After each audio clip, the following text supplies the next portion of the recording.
we've seen stats suggesting that the number one cause of marital conflict, not necessarily divorce, but the number one cause of marital conflict is money conversations, right? So money conversations is the thing that creates the most arguments, for example, or the most like non-arguments. You just avoid it, right? And it's kind of stewing under the surface, right? That's it kind of depends on the personalities, but obviously money is a trigger there. You have two people with two different experiences, with two different careers or non-careers or whatever it is, coming together and forming a long-term relationship.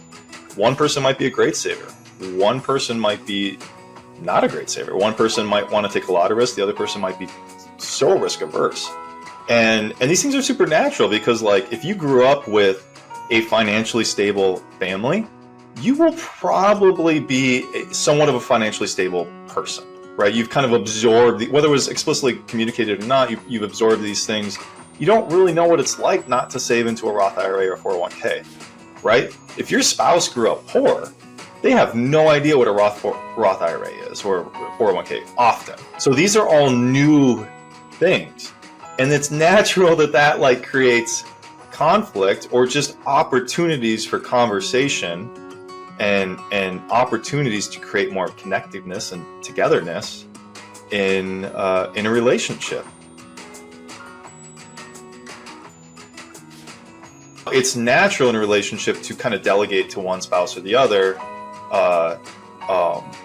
certain aspects of, like, you know, running the household, right? So this spouse might clean up after dinner. This spouse is better cooking. You would never want to eat the other spouse's meal. Even if you want one partner, you know, cooking all the meals, it's like you both got to eat.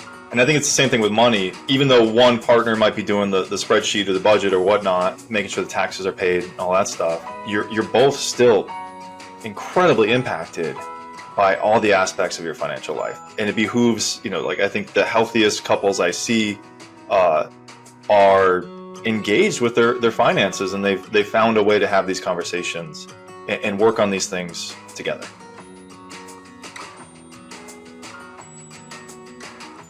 So I've seen these conversations start in a lot of different ways. I am an advocate of full transparency, especially as you're like getting into we're going to commingle finances, we're getting married, or whatever it is. I just think you need full transparency. Like, the other partner, if they're going to, you know, commit to this for the long term, needs to understand that you might have some credit card debt, or the student loans, or what's in the 401k, or like whatever it is, or you're going to inherit like a lot, right? Like, you need to know these things, because if you don't, you set up like, oh, you hid this from me, right? And that can feel very emotionally challenging and hurtful if it comes out in a different way, or if it comes down the road, potentially after you've created this, you know, legal and spiritual union. So, like, stop thinking about this as a bad thing, something to avoid, and start thinking about something to engage in, right? Like an opportunity to better the relationship and better, like, the family finances. So yeah, philosophy number one is, like, keep talking. I need to understand what you want. You need to understand what I want. You know, the wife needs to understand what the husband wants. The husband needs to understand what the wife wants. And then there has to be like a shared vision, right? So what's the overlap? What are we trying to achieve together? Okay. And then if I see what you want, now I can say, oh, I understand why you need those resources. One person wants to retire at 55. One person wants to retire at 65. Obviously, if you want to retire at 55, you need to save more for that, probably to afford the same lifestyle. Wait, are you retiring on, like, the back of, like, I keep working?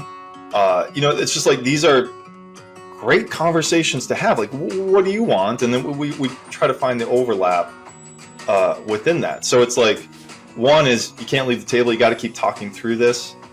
Number two is really, really work on your personal vision, understanding your spouse's or partner's personal vision, and then what's the, like, family vision that we're working on together.